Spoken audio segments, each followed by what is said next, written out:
Assalamualaikum warahmatullahi wabarakatuh. Jumpa lagi dengan Marga Channel. Nah, sambil nunggu warung, sambil bikin cerita, teman-teman. Nah, di video kali ini kita akan membahas cara dakwah Sunan Gunung Jati. Nah, teman-teman.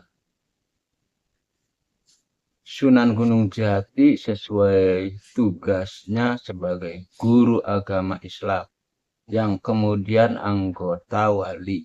Mula-mula dilakukan di Gunung Sebung dengan memakai nama Syed Kamil.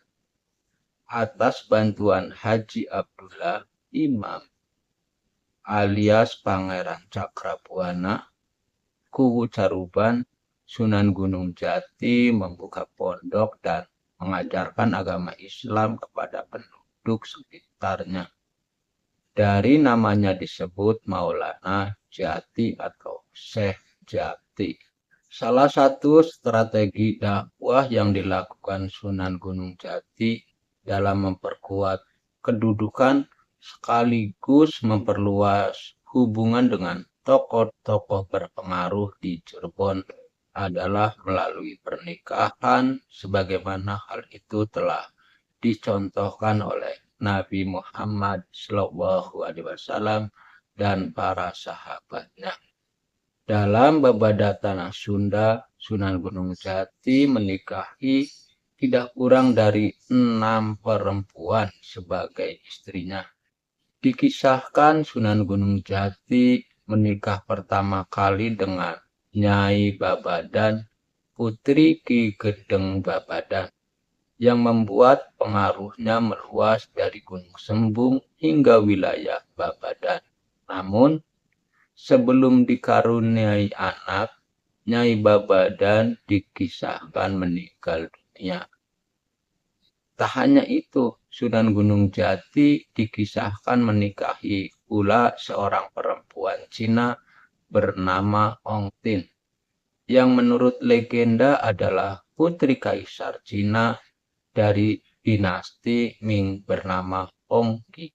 Karena putri kaisar, maka Ong Tin digelar Nyimas Rara Sumanding atau Putri Petis karena dia suka petis.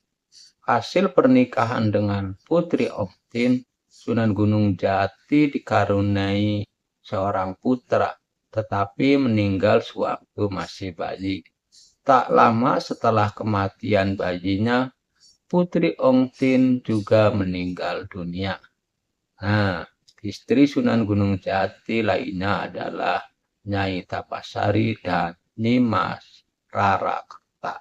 Ajaran Islam meluas. Kisah dakwahnya Islam yang dilakukan oleh Sunan Gunung Jati selain ditandai kisah pernikahan, pencarian ilmu, dan peperang-perangan, juga ditandai dengan penggalangan kekuatan para tokoh yang kenal memiliki kesaktian dan kekuatan politik serta kekuatan bersenjata. Keberhasilan Sunan Gunung Jati menegakkan kekuatan Islam di Cirebon dan di Banten, memberikan tidak saja keluasan dakwah Islam di bumi Sunda, melainkan telah menjadikan keraton sebagai pusat kesenian dan budaya yang bernuansa agama. Hal itu menjadikan gerakan dakwah Islam dengan cepat meluas hingga ke seluruh pelosok wilayah Pasundan.